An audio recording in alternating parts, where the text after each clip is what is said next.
And what does Bhakti Yoga talk about? He is a scientist. Lord Krishna is a scientist of his own kind. He has such beautiful things to say. And they're all very logical, whatever he's saying. You can put logic, you can put science, you can do whatever research. So, moving on to Bhakti Yoga, chapter 12 is a very small chapter, Bhakti Yoga, where there are just 20 shlokas, and we are starting from 13, 13 to 19. He goes on to saying the kind of person he really, loves, who's priya to him. And the first one starts with where he says, Adveshta sarvabhutanam mitra karunah ev cha nirmamaho nirankaharaha sam dukkha sukshami. Now, whatever this means, see, they're such beautiful words. Somebody who is not into dvesh with somebody, who is not jealous of somebody, who is not trying to, prove something, and who is not trying to looking down upon people, who is not in dvesh, who is a mitra, who is a friend to everybody, who has compassionate. We will be going on to Chitta Prasadanam of another scientist, Maharishi Patanjali, who brings in 4 elements. So now Lord Krishna is saying, who is that person who is really calm, quiet, and is very dear to me? He's saying, who is not really trying to fight with anybody, who is not in dvesh, who does not have no jealousy, who is a friend to all, who is compassionate, and who is not attached. Very important. Asakti bhav is not to be there, and who does not have ahankar. And he is looking at sukh and dukh, which means sorrows and happiness in the same way, and who is really Kshami. Kshami means who is forgiving. He is not taking everything and anything to heart.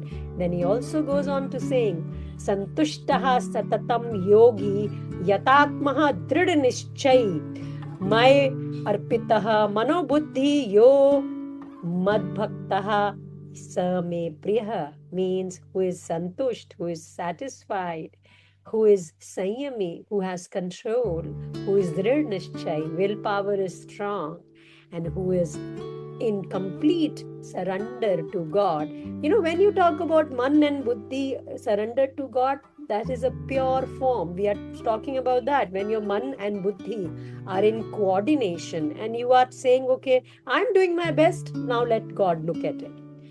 There may be people who say, I don't believe in God. If you don't believe in God, at least believe in your karma. Whatever karma you're doing, don't be asakt, don't be connected to the fruits. So surrender your fruits. If you don't believe in God, surrender your fruits to nature, or just do your actions in good way, You're doing your actions. So he says, such a person, such a bhakt is very dear to me. Then he also says that next one, he talks about Yasman na उत्पजते है लोको लोकान्ना उदिच्ते च हर्ष अहर्ष भय उद्वेगे mukto yasa cha me priya. Now small words, beautiful words. He says somebody who is not afraid, who does not get disturbed, and who is not disturbing others, and who is not getting disturbed by others. Such a person, who is not fearful, and who does not want to tap into anybody, trying to make anybody feel bad, or trying to get bad feelings from the others. Who is free from what all? Happiness, anger, fear, and chinta. They say chinta chita ke saman hai. So he's saying all these people are dear to me, who are my bhakta, who have these qualities. See, such beautiful words he is using.